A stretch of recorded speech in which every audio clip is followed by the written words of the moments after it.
I hope, my dear, you've ordered a good dinner today because I have reason to expect an addition to our family party. Mr. Bingley, why, Jane, you sly thing. You never dropped a word. Oh, and not a bit of fish to be got. Oh, Lord. Lydia, my love, ring the bell. I must speak to Hill directly. It's not Mr. Bingley. It's a person I've never saw the whole course of my life.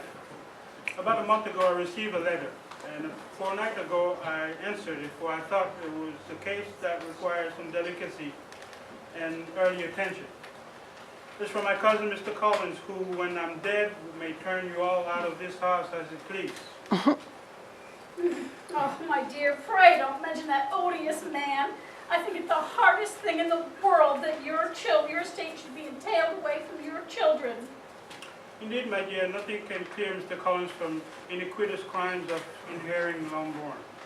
And the guilty party is scheduled to arrive today, precisely at 4 o'clock, and will grace our presence for the whole week.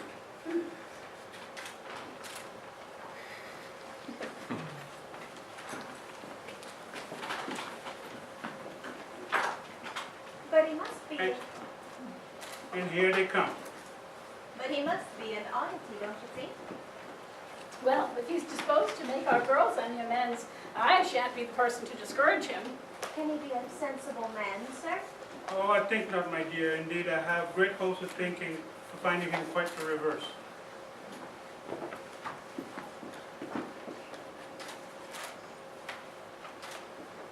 My dear Mr. and Mrs. Bennet. Mr. Collins, you are welcome. May I have a seat?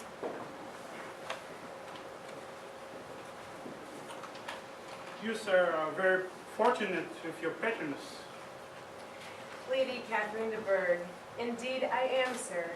I have been treated with such affability, such civility, as I would have never dared to hope for I have been invited twice to dine at Rosings Park.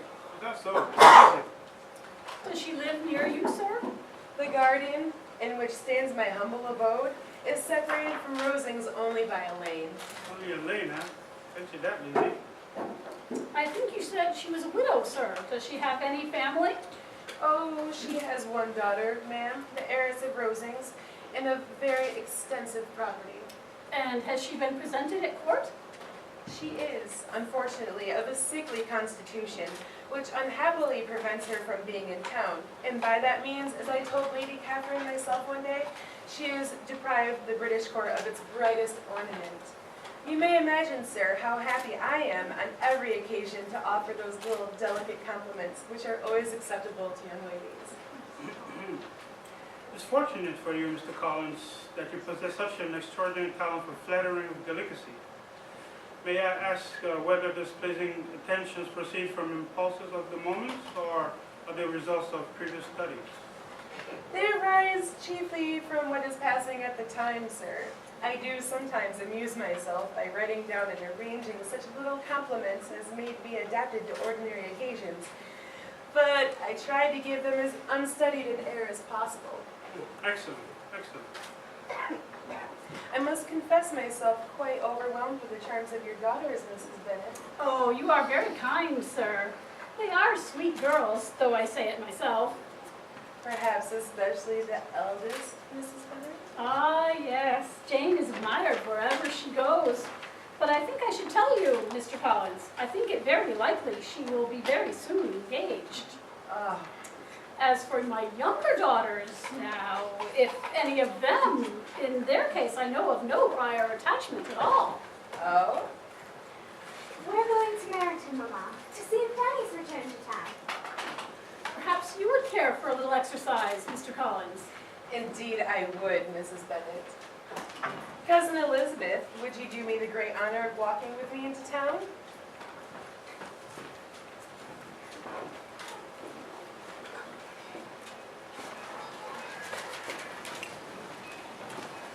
Look, they're studying.